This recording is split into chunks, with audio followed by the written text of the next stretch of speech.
Bonjour tout le monde, bienvenue sur ma chaîne. Je suis Céline pour Andy's Belette.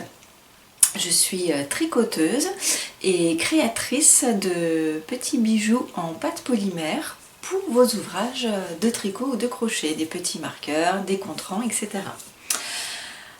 Alors, bienvenue pour ce troisième épisode de podcast tricot.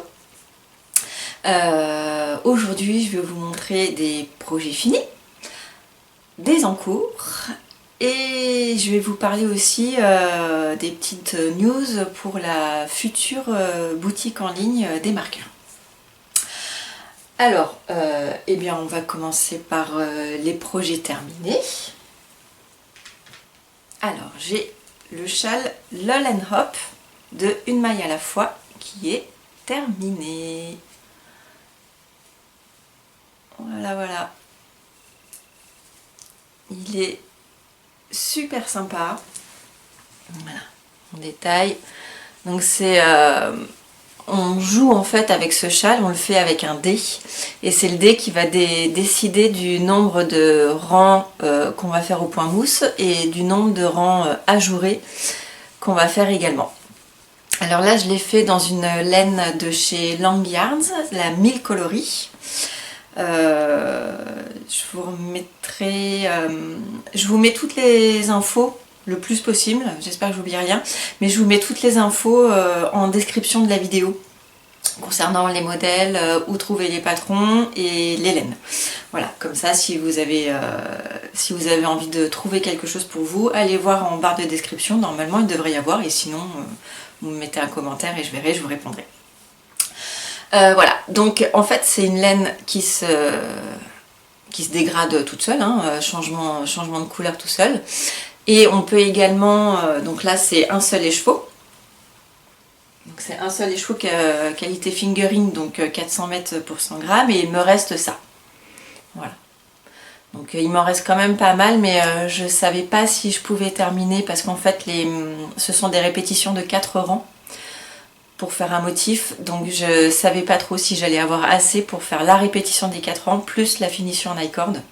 Donc j'ai laissé, donc il me reste ça. Je le mettrai dans un jacquard chaussette. Je pense que ça pourrait faire super sympa parce qu'elle contient du nylon, donc pour les chaussettes c'est parfait. Voilà, donc j'ai utilisé un seul écheveau et ma foi il a quand même une bonne petite envergure. Je vais vous le passer. Voilà, alors celui-là je vous en parle après. Hop, toujours en accumulation, même pas peur. Donc voilà, donc il a une taille vraiment sympa.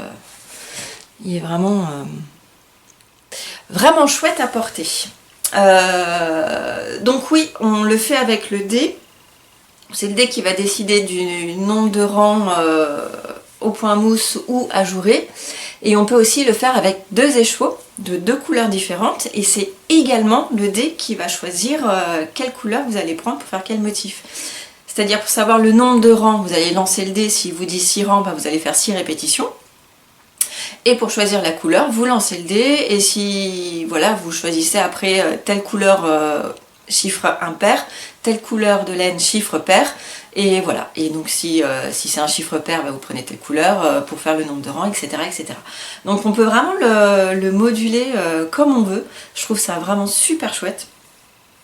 Bref, je me répète un petit peu, mais voilà, l'idée elle est vraiment sympa. Et puis même en faisant le même modèle, mais avec des laines différentes ou quoi que ce soit, ça sera jamais le même modèle. Donc ça c'est plutôt chouette. Donc c'est un modèle de Une maille à la fois et il est gratuit sur son Ravelry. Donc ça c'est le premier projet terminé pour aujourd'hui. Ensuite en projet terminé, j'ai fini ma chaussette. La chaussette roseraie de Ars Mirabilia. Ça y est, je l'ai terminée, il me restait plus que la pointe la semaine dernière. Et la voilà terminée. Donc elle est vraiment magnifique. Alors j'ai fait une petite boulette sur la fin du jacquard, au niveau de la fin de la répétition des rangs. J'ai mal calculé pour la longueur du pied, donc le jacquard en vrai il est pas tout à fait comme ça au niveau de la pointe, mais bon, je ferai mieux sur la deuxième, vous verrez la différence quand la deuxième sera faite. Normalement je devrais pas me tromper parce que j'ai noté le bon nombre de rangs que je dois faire. Donc là voilà. Donc vraiment, elle est vraiment chouette. Et sur le talon, enfin sous le talon, on a aussi un jacquard, une petite rose. Donc ça, excusez-moi, j'ai envie d'éternuer. Ça c'est vraiment super sympa. J'ai vraiment aimé la faire. Comme je disais, hein, full jacquard, donc ça m'a paru un petit peu long. Elle préconise dans le patron de changer de taille d'aiguille pour le jacquard. De prendre des 2,25 pour le jersey et des 2,50 pour le jacquard.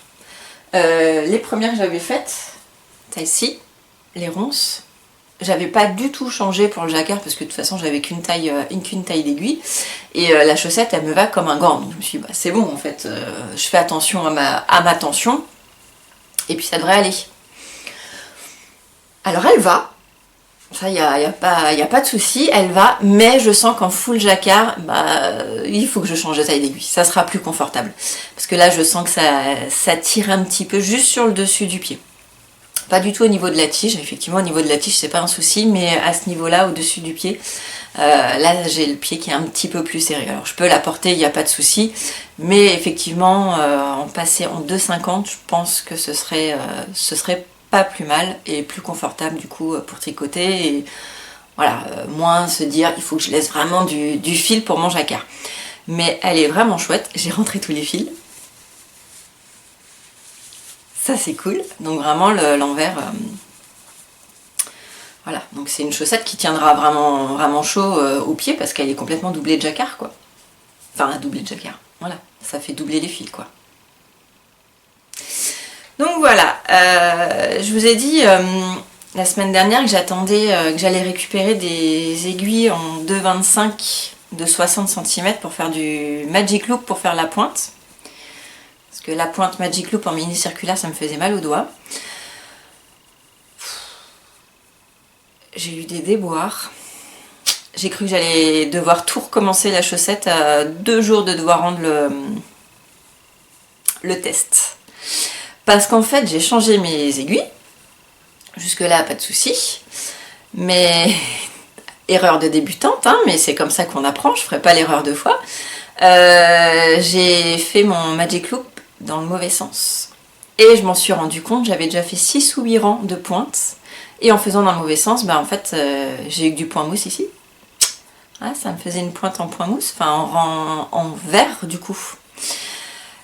Je déteste défaire parce que je sais, j'ai toujours peur de perdre des mailles, de pas retrouver mon compte, bref, de m'embrouiller total et que ça ressemble à rien.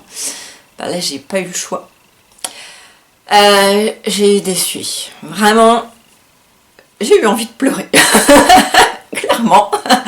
J'étais pas bien du tout parce que je me suis dit, c'est pas possible. Si je rattrape pas, c'était samedi. Ouais, parce que je les ai récupérés vendredi, mais j'ai pas eu le temps. C'était samedi. Pardon.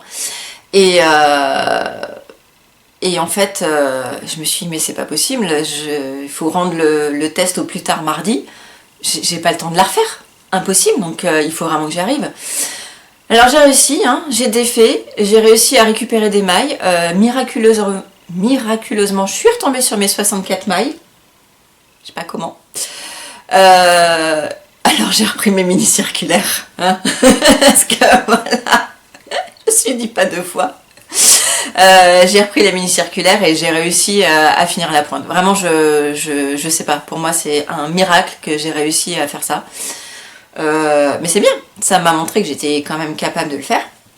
Donc ça c'est cool. Et du coup par la suite j'ai regardé un petit peu d'autres vidéos tuto de Magic Loop et tout ça et j'ai compris mon erreur. Donc la deuxième, je referai le test en passant sur les longues et j'espère ne pas me planter cette fois.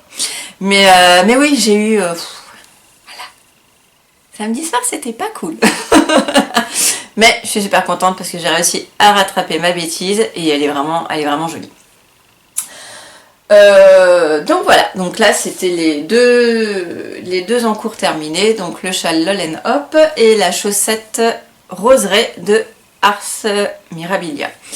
Au moment où je tourne cette vidéo, le patron est sorti, mais il n'est pas sorti sur le Ravelry de Ars Mirabilia, parce qu'en fait c'est une collaboration avec une teinturière, Stitch & Bay. Et du coup, vous pouvez avoir le patron en achetant le kit de laine qu'elle a teint exprès pour les chaussettes. Alors c'est pas ces couleurs, hein. Comme je disais, moi j'avais pas pris le kit parce que j'ai fait déjà avec ce que j'avais.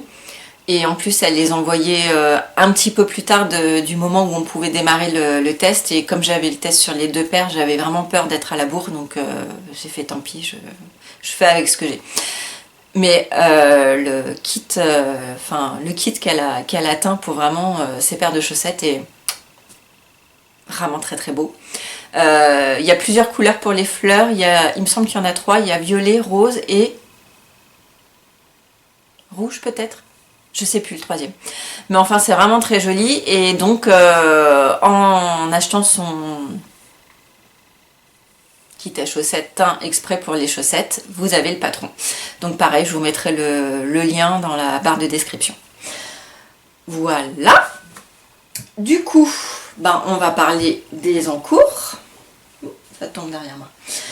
Alors, en encours, évidemment c'est le dernier. Du coup, j'ai recommencé une chaussette. J'ai repris celle-ci, ronce.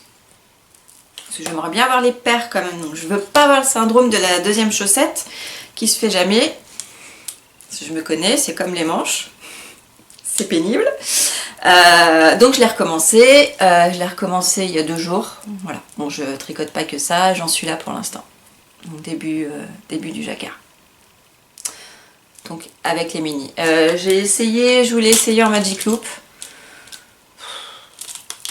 Ça m'a un peu saoulée.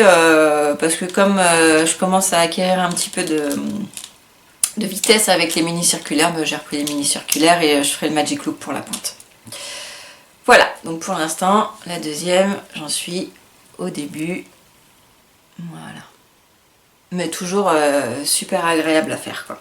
Et puis le jacquard, ouais, c'est assez cool. Et donc celle-ci, c'est le modèle donc, comme ça, ronce. Donc le jacquard ici. Et surtout le dessus, c'est de la dentelle. Donc on voit pas bien dû à la laine que j'ai utilisée. Pareil, j'ai rentré mes fils. Je suis fière de moi. Voilà, c'est de la dentelle, mais ouais, on voit pas. C'est pas sur moi qu'il faut faire la mise au point. On voit pas très très bien à cause de la laine. Mais c'est une jolie dentelle. Mais donc pour le jacquard, cette laine qui change de couleur, c'est assez sympa. Mais c'est vrai que du coup, pour le dessus du pied, ça gâche un petit peu la dentelle. Donc si j'avais un conseil, ce serait de prendre de l'uni. L'uni ou vraiment très très très légèrement dégradé ou à speckle pour qu'on voit vraiment le motif de la dentelle parce que là c'est un petit peu dommage. Donc ça c'est le premier encours. Du coup, ayant terminé le châle, j'ai repris un petit peu mon t-shirt. Mon t-shirt que je fais d'après le tuto vidéo de Stéphanie Made, le pull marin. Donc moi je fais pas en pull, que je fais en t-shirt et que je fais pas de rayures parce que je le fais avec cette laine là de chez Ophildorus qui est celle-ci,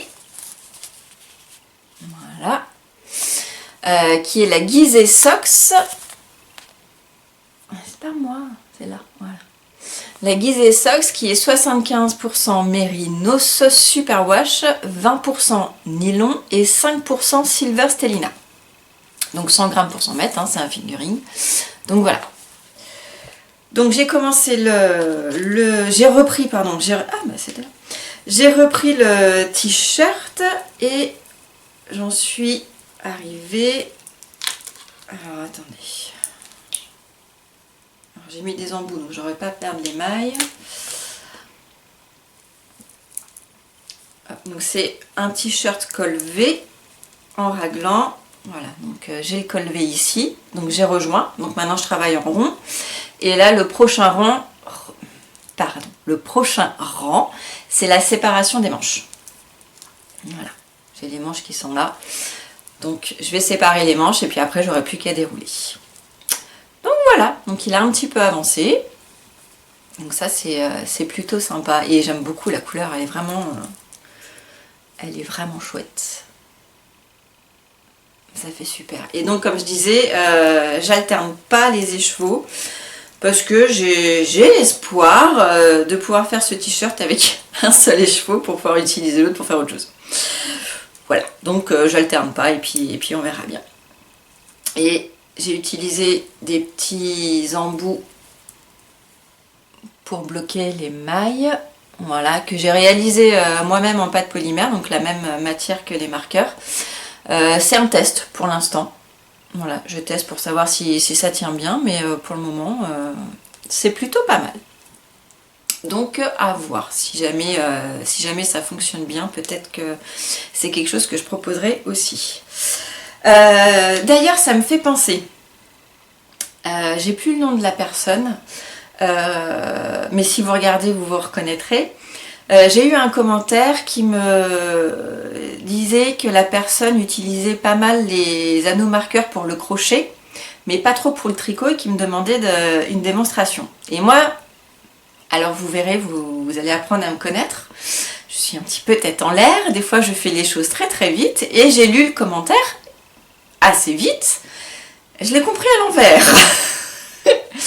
Donc j'ai expliqué comment utiliser les anneaux marqueurs sur un projet crochet. Je suis désolée. Je suis désolée vraiment. Voilà, j'ai dû le lire le matin avant d'aller à l'école et bon, ben voilà, c'est pas très très réveillée. Donc je prendrai le temps de vous répondre, de répondre à cette personne pour expliquer comment on les utilise au tricot. Mais je peux le montrer effectivement.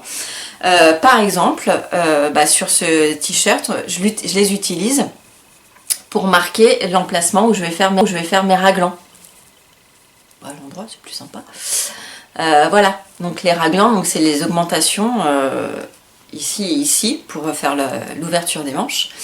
Et donc voilà, pour savoir où je dois faire mes augmentations, les mailles sont marquées avec 2 marqueurs. Donc j'en ai à chaque emplacement de raglan.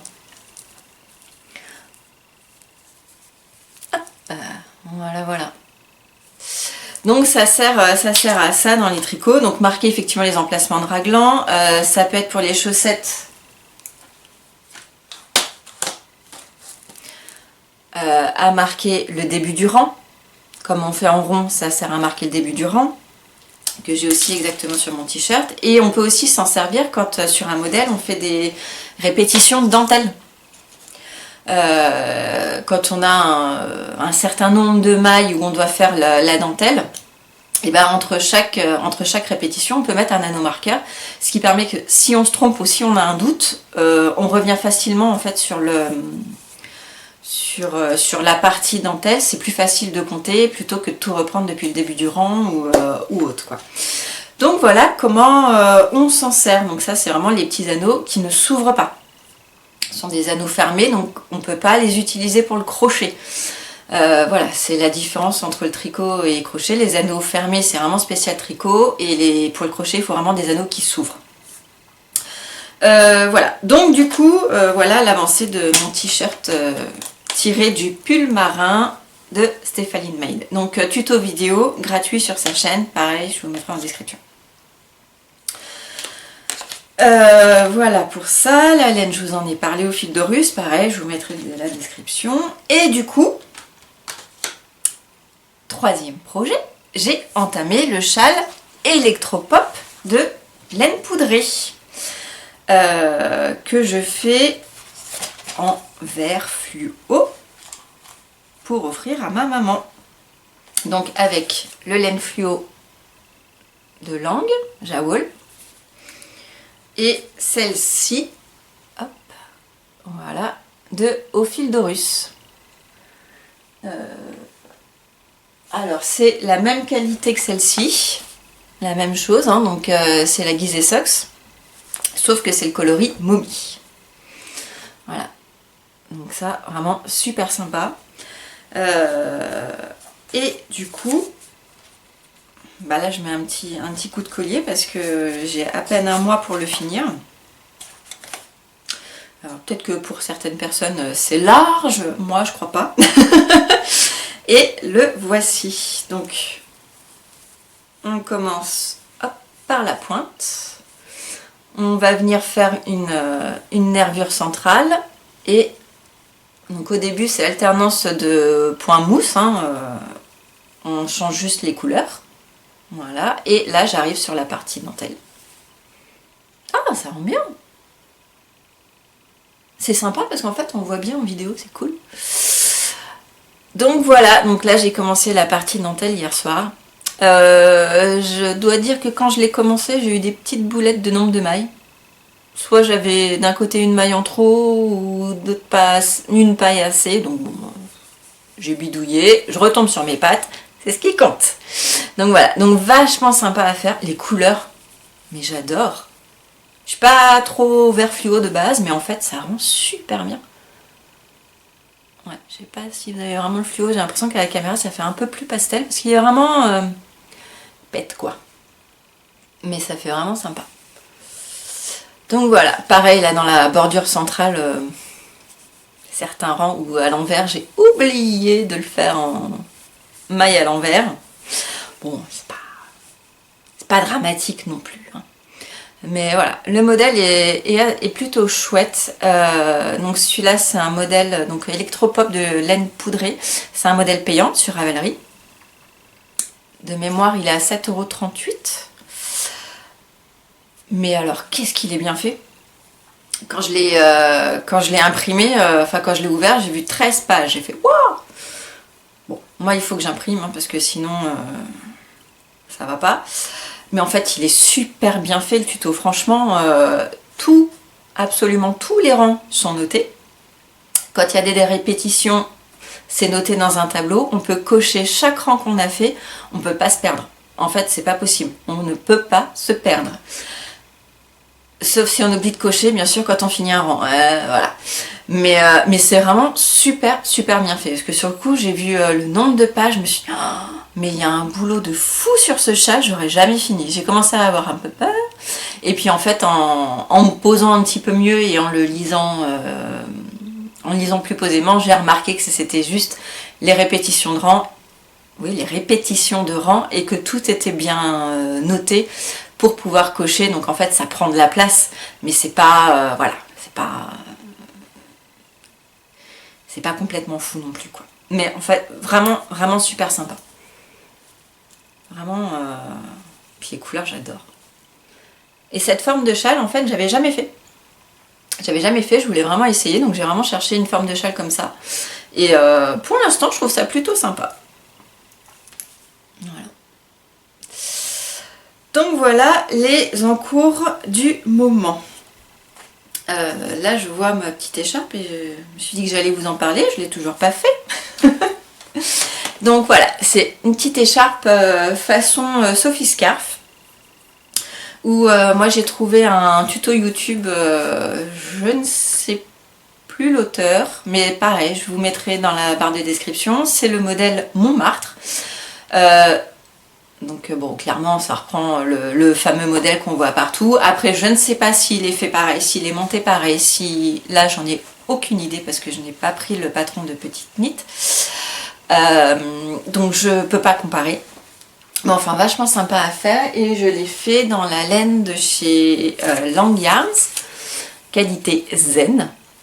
Et c'est un vrai petit nuage en fait, cette laine, ce fil est vraiment agréable. C'est une 35% laine vierge, 35% suri-alpaga et 30% soie.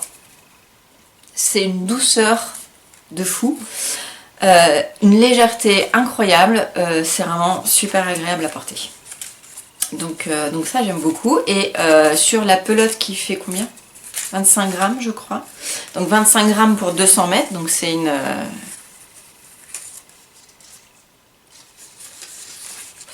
je trouve plus mes mots. un fil de taille lace, voilà, donc plus fin que le fingering.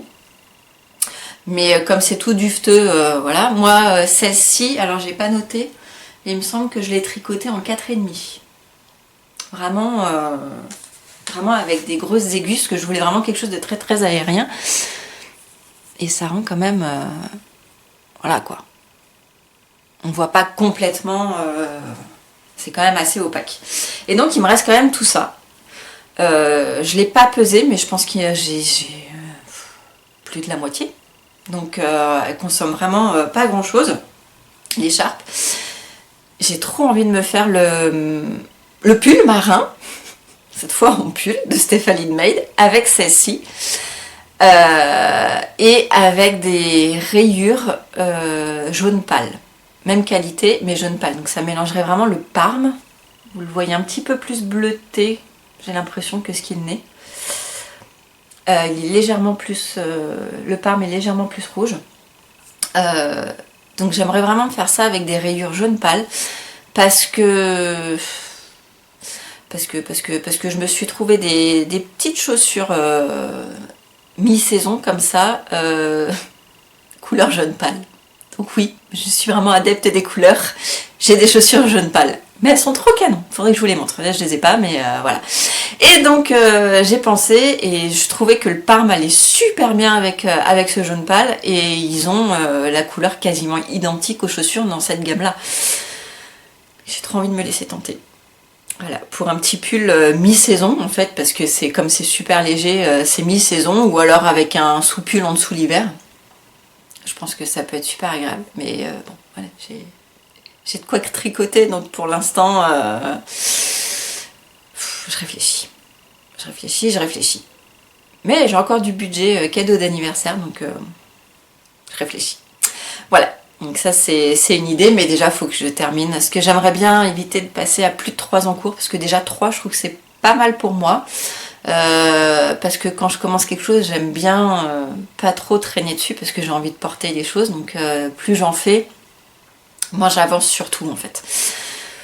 Donc voilà, mais dans l'idée, voilà, ça, je me dis que ça peut être super sympa et puis trop agréable à porter quoi.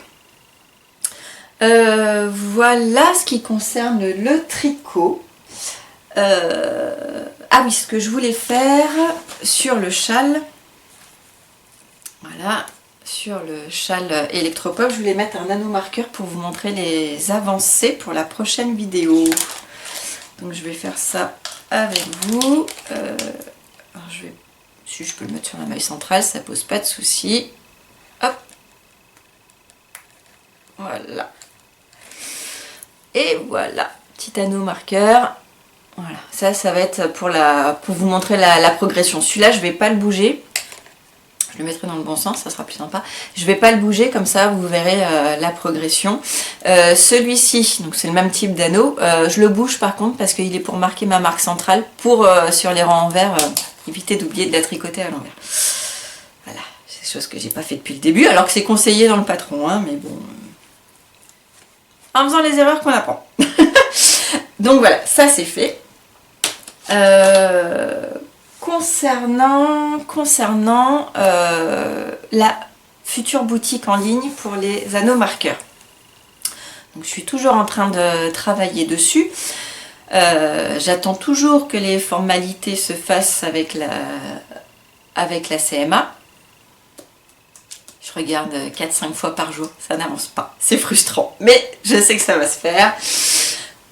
À prendre la patience. Ceci dit, la seule chose en fait, la seule chose qui sera gênante si d'ici là c'est pas validé par la CMA, qui moi m'embêtait, mais en même temps c'est pas dramatique non plus, c'est que le site avec lequel je suis en train de tout mettre en place, je l'utilisais avant pour mon autre marque, mon autre activité. Avant je faisais des bijoux. Voilà, et je l'utilisais pour mon autre activité, et du coup il y avait un autre nom commercial qui se trouve sur les factures. Il faut savoir qu'en micro-entreprise, donc statut que j'ai, le nom commercial n'est pas obligatoire. Ce qui compte, c'est le nom de la personne. Parce que c'est une micro-entreprise, c'est soi-même. Donc ce qui compte, c'est le nom de la personne. Le souci, c'est que tant que... Enfin, le site par lequel je passe, je vous le dis, hein, c'est SumUp. Ils ont enregistré le nom commercial comme s'il n'était pas facultatif en fait. Et je peux pas l'enlever. Je peux pas l'enlever, il faut que j'attende d'avoir ce papier de la CMA, déjà avec le changement d'adresse, et plus de nom commercial, juste mon nom à moi. Il faut que j'attende ce papier pour pouvoir l'envoyer à SumUp et qu'ils mettent ça à jour. Donc c'est le seul truc qui me dérange en fait. Parce que niveau de l'adresse, ça c'est bon, c'est enregistré comme quoi c'est en déménagement, donc ça il n'y a pas de souci. Mais c'est ce nom commercial qui est facultatif, mais qui va se retrouver sur les factures tant que j'ai pas ce papier en fait. Donc je me dis, je vous préviens, et si jamais, tant pis, j'en suis désolée. Il y aura ce petit souci sur les premières factures, si jamais d'ici là je peux pas le corriger, mais bon voilà, c'est pas légalement parlant, c'est pas très grave puisque le nom commercial est facultatif. Donc voilà, donc je suis en train de travailler dessus. J'aimerais, dans l'idéal, pouvoir l'ouvrir le 1er mai. Pas avant parce que ce soir ici on est en vacances scolaires. J'ai un petit garçon. Donc je suis les vacances scolaires. Donc déjà la semaine prochaine il n'y aura pas de vidéo parce que je vais consacrer mon temps à mon petit lutin. Donc la semaine prochaine il n'y aura pas de vidéo, j'aurai pas le temps. M'en voulez pas. J'essaye de vous en faire une pour la semaine d'après. Ça sera encore les vacances, mais ça sera à la fin, donc je prendrai un petit peu de temps pour venir vous montrer les avancées tricot, parce que je vais quand même continuer à tricoter. Et j'essaierai de faire juste avant le 1er mai une petite vidéo hors série pour vous expliquer le fonctionnement du site, ce qu'il y aura, et également... Voilà, si jamais j'ai pas de nouvelles de la CMA, voilà ce petit couac entre guillemets de non commercial. Voilà, donc je voudrais faire une ouverture au 1er mai. Il y aura les marqueurs que vous avez déjà vus. Il y en aura d'autres que je peux vous montrer là, qui ne sont pas du tout terminés. Parce qu'ils sont passés à la cuisson hier. Donc ils ne sont pas montés, mais il y aura par exemple en Progress Keeper, donc c'est-à-dire en formule... Qu'est-ce que j'ai fait? J'ai préparé et je ne sais plus où j'ai mis. Voilà, en formule comme ça. C'est pas moi. Voilà. En formule comme ça, donc un anneau amovible et 5 petits anneaux. Il y aura aussi le modèle broderie, fleur brodée. Voilà. Il y aura aussi ce modèle-là. Et au niveau des anneaux marqueurs, je vous avais montré les fleurs de tiare. Voilà, j'en ai fait également dans d'autres teintes. En rose comme ça. Voilà. Et en couleur pervenche. Enfin, pervenche, c'est la base. Hein. Voilà, donc il y aura aussi ces couleurs-là pour ce modèle de fleurs de tiare. Il y en aura d'autres, je vous laisse la surprise. Vous verrez ça quand le site sera ouvert.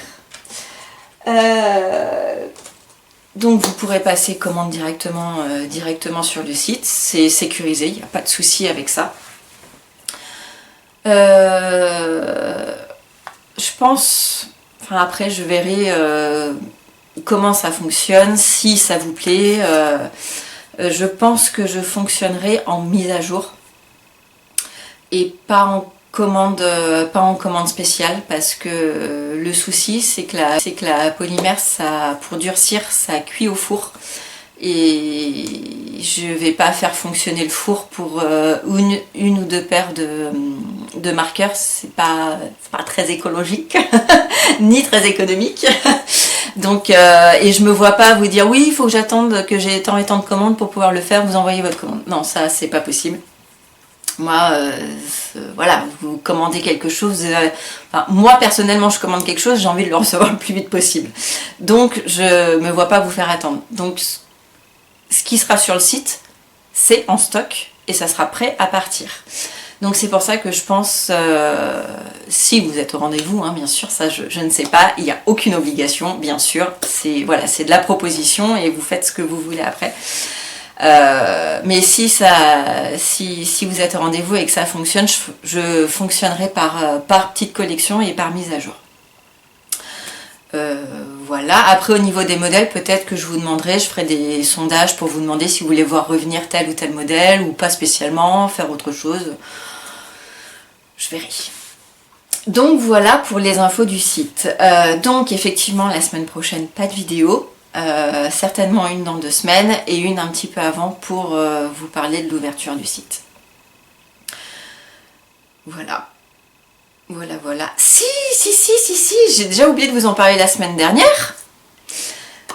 Il faut que je vous en parle là. Je ne sais pas si vous avez suivi, si vous suivez Lisandre Ourdin sur YouTube ou sur Instagram.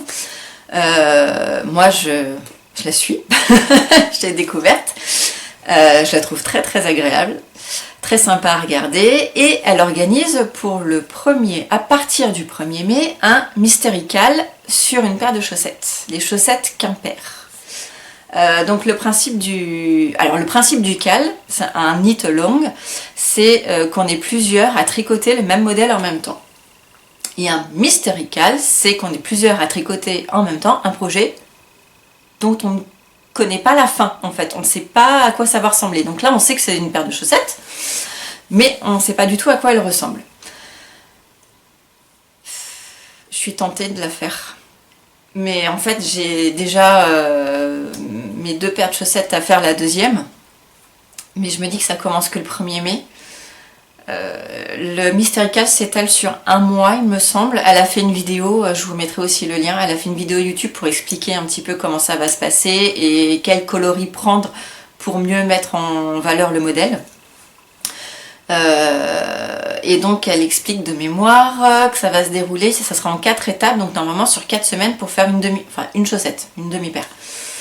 Je me dis bon ça laisse le temps quand même, donc voilà, donc je sais pas. Donc j'ai besoin de vos avis. Est-ce que vous le faites? Et est-ce que vous avez envie que je le fasse? Enfin, je sais pas. Voilà, j'ai envie, mais en même temps je me dis j'ai pas trop le temps. Dites-moi, qu'est-ce que je fais? Est-ce que vous avez envie ou pas? Et puis si vous le faites, dites-moi aussi, je suis curieuse de savoir si vous allez participer ou pas. Voilà, en plus, chose trop bien qu'elle dit dans sa vidéo, c'est que sur chaque étape, il n'y aura pas que des explications écrites, ça sera une vidéo étape par étape. Donc même si on est débutant, en fait il n'y a pas de souci pour faire le modèle puisque ça sera détaillé en vidéo étape par étape. Donc tout pour se dire allez, faut le faire, mais bon, dites-moi. Voilà, je pense que je vous ai tout dit pour cette semaine. Je vais vous laisser là. Merci pour tous vos abonnements, merci pour tous vos commentaires. Vraiment, chaque jour j'ai ma dose d'amour et de bienveillance, ça fait un bien fou. J'essaie de vous répondre le plus possible à tous vos commentaires. Je mets le cœur, ça déjà c'est obligatoire, hein. Si je le mets c'est que je l'ai lu. J'essaie de vraiment de vous répondre le plus possible parce que je trouve ça sympa quand on a des réponses. Après, les commentaires, je les vois facilement avec l'application spéciale quand on fait des vidéos. Par contre, quand moi je réponds et que vous répondez de nouveau, et je le vois pas. Donc ça, il faut que j'aille voir que je déroule le fil des commentaires pour aller voir. Donc je le fais pas tous les jours. Donc si jamais vous avez répondu à une de mes réponses, m'en veuillez pas si je vous réponds pas tout de suite. Mais voilà, je vais faire des sessions où je vais retourner voir pour continuer de vous répondre. Mais vraiment merci infiniment pour votre accueil super chaleureux. Je suis vraiment très touchée. Bref, je vais pas continuer à m'étendre, juste merci infiniment. Et bien sur ce, je vous souhaite de passer 2 bonnes semaines. Si vous me suivez aussi sur Instagram, j'essaierai de faire des stories quand même pour suivre un petit peu, faire des posts aussi, parce que il y a des choses que je vous montre là, mais que j'ai pas vraiment présenté, terminé sur Insta. Donc si vous avez Insta, n'hésitez pas à me suivre aussi, hein, c'est pareil, Andy's Belette. Et voilà. Et bien sur ce, passez 2 bonnes semaines, tricotez bien, prenez du temps pour vous, faites-vous plaisir, et à bientôt. Bisous.